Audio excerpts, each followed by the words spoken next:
আসসালামু আলাইকুম। কেমন আছেন সবাই?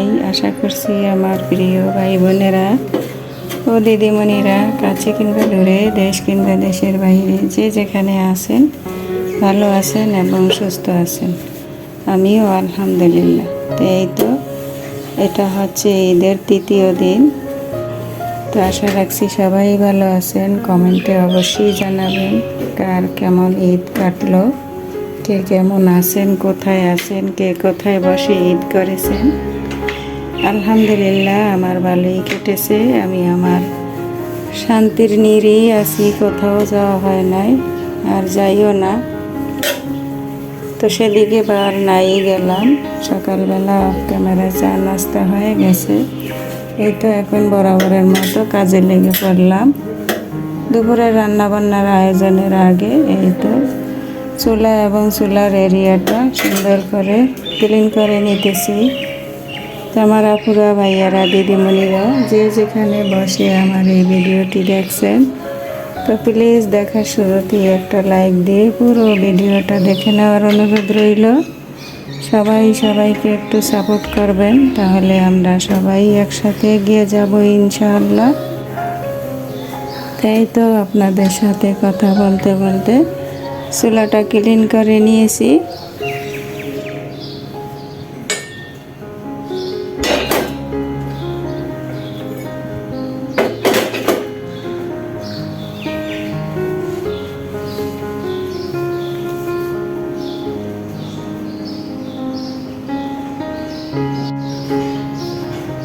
মোটামুটি হাতের কাজগুলো সেরে নিয়েছি। আর এখন এই তো দুপুরে যেটা রান্না করব সেটাই আয়োজন করছি।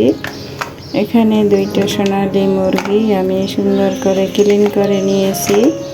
আর এখন এই তো সব ধরনের মশলা দিয়ে দেব। এখানে আছে আদা বাটা, রসুন বাটা, বেরেস্তা বাটা, জিরে বাটা, কাঁচামরিচ বাটা। আমি আমার পরিমাণ মতো সবগুলো বেটে নিয়েছি পাটায় অফ ক্যামেরায়। তো এখন এই তো সবগুলো মশলা আমি দিয়ে দিলাম মাংসের সাথে। তো এখানে আমি একটু আজকে চিকেন বিরিয়ানি করব। আমার ছেলে মেয়েদের চিকেন বিরিয়ানি খুব পছন্দ।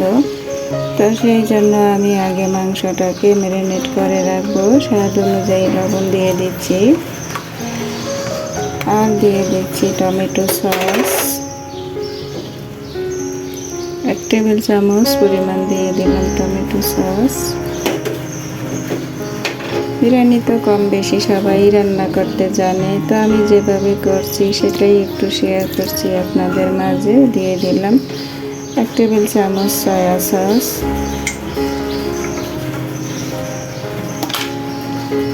এখন দিয়ে দেব এই তো আমার হাতে তৈরি করা বাদাম দিয়ে যে দধি তৈরি করেছিলাম সেখান থেকে এই তো দধি দিয়ে দিলাম। এখন সবগুলো উপকরণ আমি অফ ক্যামেরা সুন্দর করে হাতে মেখে নেব। তো এই যে দেখুন অফ ক্যামেরায় আমি সুন্দর করে হাতের সাহায্যে মাখিয়ে নিয়েছি। এখন এই তো 30 মিনিটের জন্য আমি রেস্টে রেখে দেব ঢাকনা লাগিয়ে। 30 মিনিট পর আমি রান্নাটা করতে চলে আসব, আপনাদের মাঝেও শেয়ার করব।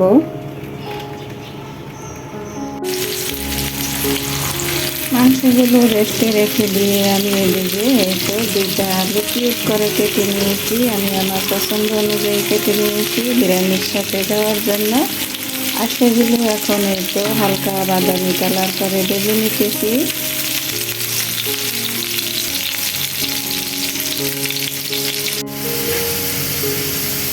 এই তো দেখুন আলুগুলো বাদামি কালার করে ভেজে নিয়েছি।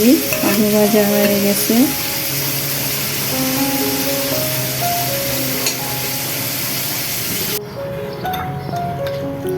আলুটা ভেজে রেখে এই তো আমি অফ ক্যামেরা একটা বাটিতে বিভিন্ন ধরনের গুঁড়ো মশলা আর ঘরে যে স্পেশাল মশলা তৈরি করি সেটাও ব্যবহার করেছি। কালারের জন্য একটু লাল মরিচের গুঁড়ো ব্যবহার করেছি। তো সবগুলো মশলা এখন আমি তো গুলিয়ে নিয়েছি। তো আজকে আমি কিন্তু বিরিয়ানি প্যাকেট মশলা ছাড়াই ঘরোয়া মশলা দিয়ে আমি বিরিয়ানিটা রান্না করব।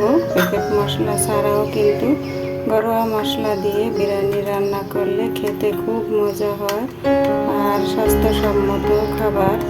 তো যে যার জায়গা থেকে সবসময় চেষ্টা করবেন ঘরোয়া নিজের হাতে তৈরি করা যে কোনো জিনিসই ব্যবহার করার জন্য, এতে করে উভয়েরই স্বাস্থ্যের জন্য ভালো হয়। এই তো আমি সব ধরনের মশলা গলিয়ে এখন রেখে দিলাম। এই তো এখন চলে আসলাম মূল রান্নায়। আর এই তো চুলায় একটা সিলভারের হাঁড়ি বসিয়ে দিলাম। আর এখন এই তো পরিমাণ মতো সাদা তেল দিয়ে দিচ্ছি। তেলটা গরম হয়ে গেছে, এখন এই তো বেশ কিছু গোটা মশলা দিয়ে দিচ্ছি। এখানে এলাচ, দারুচিনি, তেজপাতা এগুলো ভেজে নেব।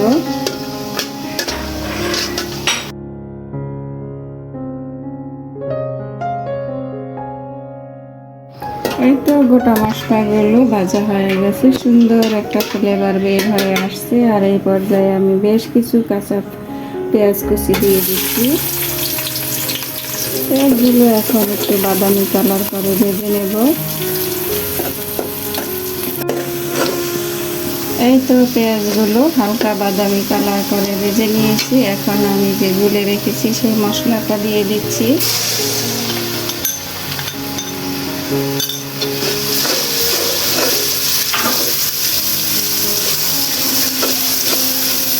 মশলাটা ভালো করে পেঁয়াজের সাথে নাড়াচাড়া করে মিক্সড করে দিলাম। আর এখন দিয়ে দেব আরও কিছু টক দই।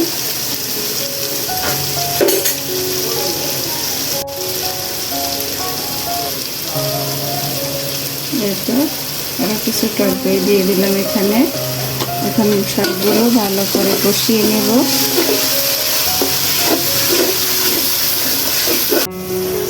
মশলাগুলো খুব সুন্দরভাবে কষিয়ে নিয়েছি। আর এই তো দেখুন মশলা থেকে কিন্তু তেল ছেড়ে দিয়েছে। সেই পর্যায়ে আমি ম্যারিনেট করা মাংসগুলো দিয়ে দিচ্ছি।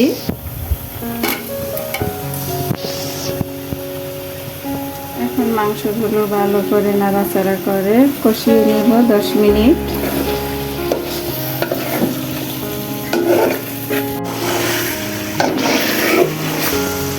এই তো দেখুন মাংসগুলো সুন্দরভাবে কষিয়ে নিয়েছি আর মাংস থেকেও তেল ছেড়ে দিয়েছে। এই পর্যায়ে আমি এখন 1 বাটি দুধ দিয়ে দেব। আর দুধ দিয়ে আমি মাংসটাকে ভালো করে রান্না করে নেব।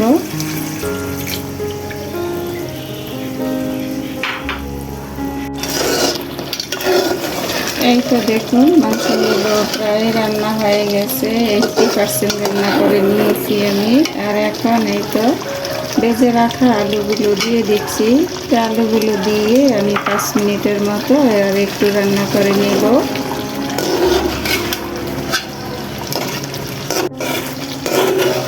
এই তো আলু দিয়ে আরও 5 মিনিট রান্না করে নিয়েছি। এখন মাংস এবং আলু আমি আস্তে আস্তে করে এই যে উঠিয়ে নিচ্ছি।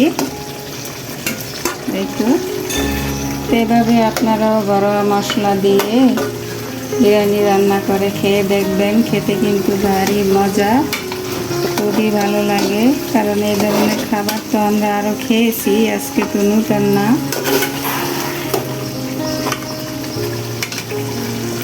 এই তো সবগুলো আমি এখন উঠিয়ে নিচ্ছি।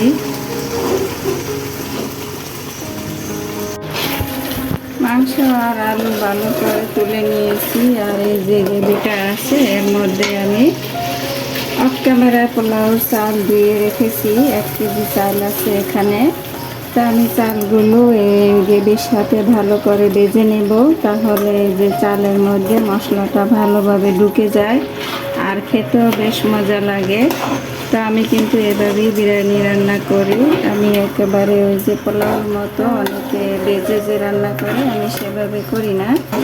তা আমি এভাবে মশলার সাথে এই চালটা এখন 10 মিনিট ধরে ভেজে নেব। এই তো দেখুন মশলার সাথে ভালো করে চালগুলো ভেজে নিয়েছি। মাশাআল্লাহ এই তো কালারটা চেঞ্জ হয়ে গেছে। এই পর্যায়ে আমি এখন ঝোলের জন্য পানি দিয়ে দেব, গরম পানি। এখানে আমি গরম পানি ব্যবহার করছি, তাহলে রান্নাটা বেশ ভালোই হবে। ঠান্ডা পানি দিলে কিন্তু তেমন একটা ভালো হয় না। তো আমি বুঝে শুনি গরম পানিটা পরিমাণ করে দিয়ে দিচ্ছি।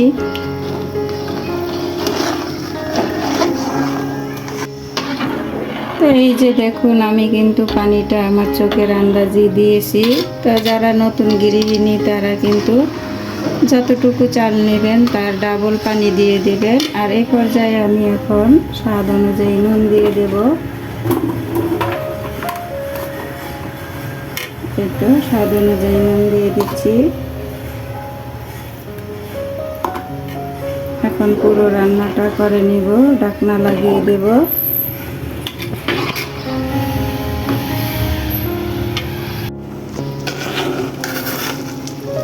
এই তো দেখুন চালগুলো আমার যখন এই পর্যায়ে এসেছে, অর্থাৎ চালের সাথে পানি গায়ে গায়ে মাখা মাখা, এই পর্যায়ে আমি এখন ভেজে রাখা বা কষানো রান্না করা যেটাই বলেন মাংস আর আলু, সেগুলো এখন দিয়ে ভালো করে মিক্স করে দেব উল্টিয়ে পাল্টিয়ে। এই তো দেখুন ভালো করে উল্টিয়ে পাল্টিয়ে দিয়েছি। এখন আমি একটা ঢাকনা লাগিয়ে দমে রেখে দেব 10 মিনিটের জন্য। ঢাকনা দেওয়ার আগে বা দমে দেওয়ার আগে তো আমি কিছুটা কাঁচা মরিচের আগাটা একটু ভেঙে দিচ্ছি, অর্থাৎ এই যে কেচি দিয়ে কেটে দিচ্ছি আর কি, দিয়ে তারপরে ঢাকনা লাগিয়ে দমে রেখে দেব। এই তো আমি এখানে 5টা কাঁচামরিচ ব্যবহার করেছি। এখন আমি ঢাকনাটা লাগিয়ে 10 মিনিটের জন্য দমে রেখে দেব। এই তো 10 মিনিট পর ফিরে আসছি। মাশাআল্লাহ, এই যে দেখুন কালারটা কত সুন্দর হয়েছে আর একদম জরজরা হয়েছে। এই যে দেখুন এখন আমি একটা বিরিয়ানি প্লেটে কিছুটা পরিবেশন করে নিচ্ছি। তো আমরা আল্লাহর রহমতে আজান হয়ে গেছে জোহরের, তো গোসল করে জোহরের নামাজটা আদায় করে আমরা সবাই মিলে একসাথে খেয়ে নেব আর কি। তো এই তো আমি কিছুটা বেড়ে নিতেছি। মাশাআল্লাহ, খুবই সুন্দর হয়েছে।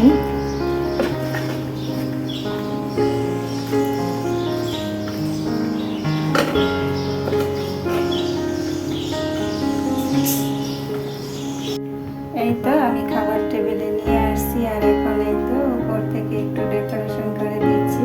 কিছুটা পেঁয়াজ বেরেস্তা দিয়ে দিচ্ছি আর দিয়ে দিচ্ছি কিছু টমেটো, এটা দেখার সৌন্দর্যের জন্য। শসা দিয়ে দিলাম, টমেটো দিয়ে দিচ্ছি। এই তো দেখতে মাশাআল্লাহ বিরিয়ানিটা অনেক সুন্দর হয়েছে। মাশাআল্লাহ খেতেও খুব সুন্দর হবে। দিয়ে দিয়েছি 2 টুকরো লেবু, দিয়ে দিচ্ছি একটা কাঁচামরিচ। আর এখানে এই যে দেখুন অফ ক্যামেরায় একটু ডিমের কোরমা করে নিয়েছি ঝোল করে। আর এই তো সালাদের জন্য টমেটো, শসা, কাঁচামরিচ কেটে রেখেছি, এটা আমরা খাওয়ার সময় মেখে নেব। তো আমার ভিডিওটি আজ এ পর্যন্তই। দেখা হবে আবার নতুন কোনো ভিডিওর মাধ্যমে। সেই পর্যন্ত সবাই ভালো থাকবেন, সুস্থ থাকবেন, নিরাপদে থাকবেন। সবাই সবার জন্য দোয়া করবেন। আল্লাহ হাফেজ। আসসালামু আলাইকুম রাহমাতুল্লাহি ওয়া বারাকাতুহু।